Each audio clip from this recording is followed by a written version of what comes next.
પોરબંદરને લોકો ગાંધી સુદામાની ભૂમિ તરીકે ઓળખે છે, પણ અહીંની 3 વિશેષતાઓ એવી છે જેનાથી લોકો અજાણ છે. પોરબંદરનો રાણો, પાણો અને ભાણો. રાણો કહેતા રાજા, પાણો કહેતા પથ્થર અને ભાણો કહેતા ભાણજી લવજીનું વિશ્વવિખ્યાત ઘી.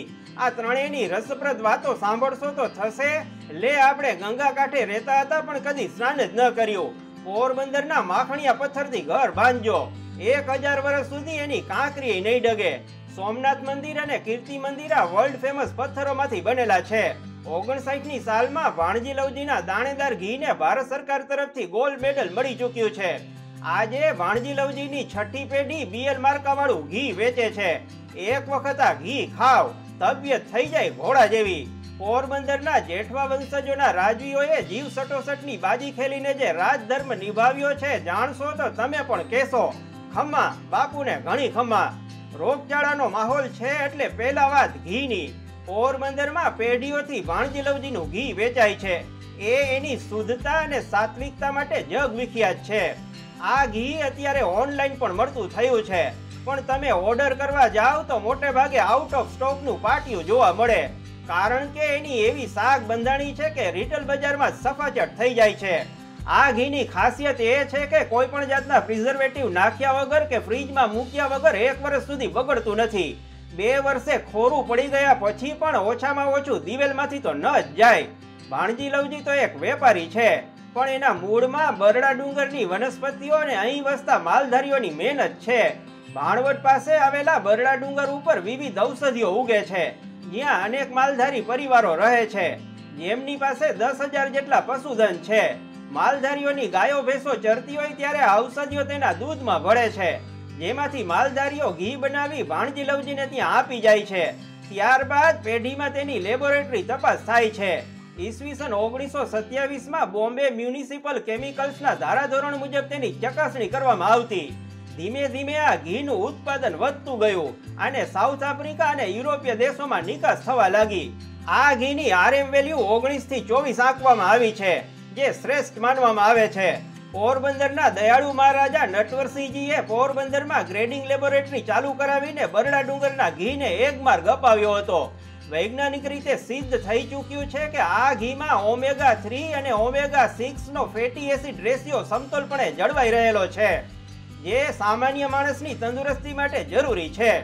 મગજના જ્ઞાનતંતુઓ નબળા પડી ગયા હોય એમના માટે આ ઘી એક ઔષધ જેવું કામ કરે છે. સુવાવડી બાયુ આ ઘીના કાટલા લાડુ ખાઈને હરેરાટ બેઠી થઈ જાય છે. એટલે જ વિદેશની NRI બાયુ 7મો મહિનો જતો હોય ત્યાં જ ભાણજી લવજીનું ઘી મગાવી રાખે છે. ડાયટિંગ કરતા લોકો પણ હોશે હોશે આ ઘી ખાય છે. ભાણજી લવજીના વારસદારોએ ગઢ ટકાવી રાખ્યો છે. ક્વોન્ટિટી ઘટી છે પણ એની ક્વોલિટીમાં મિનમેક થવા દીધો નથી. બજાર કરતા 100 રૂપિયા મોંઘું મળે છે આ ઘી, પણ 100 વર્ષ જીવવું હોય તો 100 રૂપિયા અજકા ગુડી દેવામાં કાંઈ વાંધો નહીં. પોરબંદરના પાણીદાર અને લોટકા પથ્થરની વાત કરીએ તો એ અનેક હવેલીઓ અને મેલ મોલાતોમાં અડીખમ ઊભો છે. 12 ઇંચની દિવાલો ચણો તો તમારે કોલમ બીમ લેવાની જરૂર ન પડે. પોરબંદરી પથ્થરને લોક ભાષામાં માખણીયો પથ્થર કહેવામાં આવે છે. ચૂનાના પીળાશ પડતા પથ્થરો ટકાઉ, મજબૂત અને કોતરવામાં સહેલા હોય છે. ઈંટ કરતા પથ્થરોનું બાંધકામ સસ્તું પડે છે. બીજા એક પથ્થરની જાતને ઘોડા પથ્થર કહેવાય છે. મુંબઈના ઘણા પૈસાદાર શેઠિયાઓએ ઘોડા પથ્થરમાંથી દરિયા કિનારે બંગલાઓ બાંધ્યા છે. અગાઉ તેઓ એમ્બેસેડર મોટરમાં બેસીને પોરબંદર આવતા ને ઘોડા પથ્થરોના ખટારા ભરી જતા. પોરબંદરના પથ્થરો લંડન, યુરોપ અને આફ્રિકા સુધી પહોંચ્યા છે. ભાણજી લવજીની જેમ પોરબંદરમાં રામજી વીરજી પથ્થરવાળા મોટું નામ છે. તેમના પથ્થરો દેશ દેશાવરમાં નિકાસ થાય છે. પોરબંદરના પથ્થરો ભલભલા ભૂકંપને દાહ દેતા નથી. ગમે તેવો મેઘો મંડાય તોય હલવાનું નામ નથી લેતા, કારણ કે આ પથ્થરો એકબીજાથી ચોટીને હજળબમ થઈ જવાનો ગુણધર્મ ધરાવે છે. રાણાવાવ તાલુકામાં આવેલું આદિત્યાણા ગામ પોરબંદરી પથ્થરોનું હબ ગણાય છે. 1839માં અહીંની ટેકરીઓમાં પથ્થરોની ખાણો ખોદવામાં આવી હતી. દુર્ભાગ્યે અત્યારે ખનન માફિયાઓએ તેના નિજી સ્વાર્થ માટે આ ઉદ્યોગની વાટ લગાડી દીધી છે, જેમાં મોટા રાજકારણી માથા પણ સામેલ છે. સુશાસન, સફળ શાસક અને પ્રજા પ્રત્યેની સંવેદનશીલતાની વાત કરીએ ત્યારે પોરબંદરના રાજા નટવરસિંહજીનું નામ મોખરે આવે. આઝાદી પછી સામે ચાલીને નટવરસિંહજીએ અખંડ કાઠિયાવાડમાં પોતાના રાજ્યનો વિલય કરી દીધો. જુનાગઢ કે હૈદરાબાદના નવાબોની જેમ આ એજ્યુકેટેડ કિંગને મનાવા જવાની જરૂર નહોતી પડી. મહેલમાં રહેવાને બદલે તેઓ ગામડે ગામડે ફરી વળ્યા.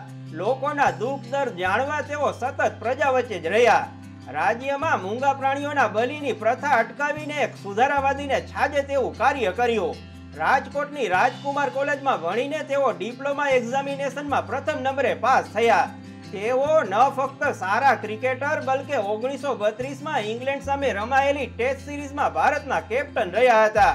નટવરસિંહજી કળાપ્રિય રાજવી હતા. તેઓ વાયોલિનના સૂર છેડતા ત્યારે સમય થંભી જતો. રાજ્યની શાળાઓમાં સંગીત અને ચિત્રકળાના વિષયોને ખાસ સ્થાન હતું. આર્યકન્યા ગુરુકુળ જેવી સંસ્થાઓ ઊભી કરવામાં તેઓ નાનજીભાઈ મહેતા સાથે એક પૂરક બળ બનીને ઊભા રહ્યા, જે આજે વટવૃક્ષ બનીને હજારો કન્યામાં શિક્ષણ અને સંસ્કારનું દિવેલ પૂરી રહી છે. ભાવનગરના દિવાન પ્રભાશંકર પટણીની ઈચ્છા હતી કે નાનજીભાઈ મહેતા ભાવનગરમાં મિલ ચાલુ કરે, પણ નટવરસિંહજીના નિષ્ઠાપૂર્વકના પ્રયાસથી મહારાણા મિલ પોરબંદરમાં સ્થપાણી, જેના ફળ સ્વરૂપ રાજ્યના અસંખ્ય લોકોને રોજીરોટી મળી. 40 વર્ષ અગાઉ બંધ થઈ ગયેલી મહારાણા મિલની જગ્યા આ પ્રજાવત્સલ રાજાએ નાનજીભાઈ મહેતાને આપી હતી. છે કોઈની હિંમત જમીનદોસ્ત થઈ ગયેલી આ મિલને બેઠી કરવાની? નાનજીભાઈની સોનાની થાળીમાં રહી ગયેલો આ લોઢાનો મેપ છે. ટાંટિયા પોળા કરીને દરિયા કિનારાની ચોપાટી ઉપર ટાઢા ટાઢા વાવડા ખાવા જતા લોકોને યાદી અપાવી દઈએ કે આ નટવરસિંહજી બાપુની દીર્ઘ દ્રષ્ટિની દેન છે. રાજા હોવા છતાં બાપુમાં એકાર અભિમાનનો છાંટો ન હતો. કવિ નાનાલાલ કે રવિન્દ્રનાથ ટાગોર પોરબંદર આવે ત્યારે નટવરસિંહજી જાતે સત્કાર કરવા સ્ટેશને જતા. બાકી તો ઘણી સિંદરીઓ બળી ગઈ પણ વળ ન ગયો.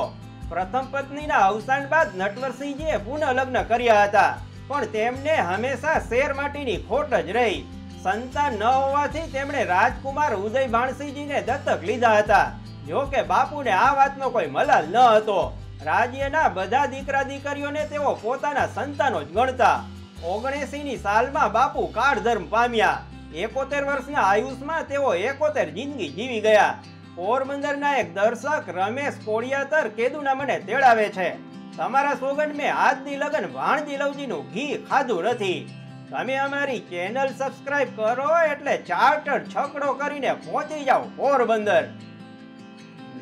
નમસ્કાર.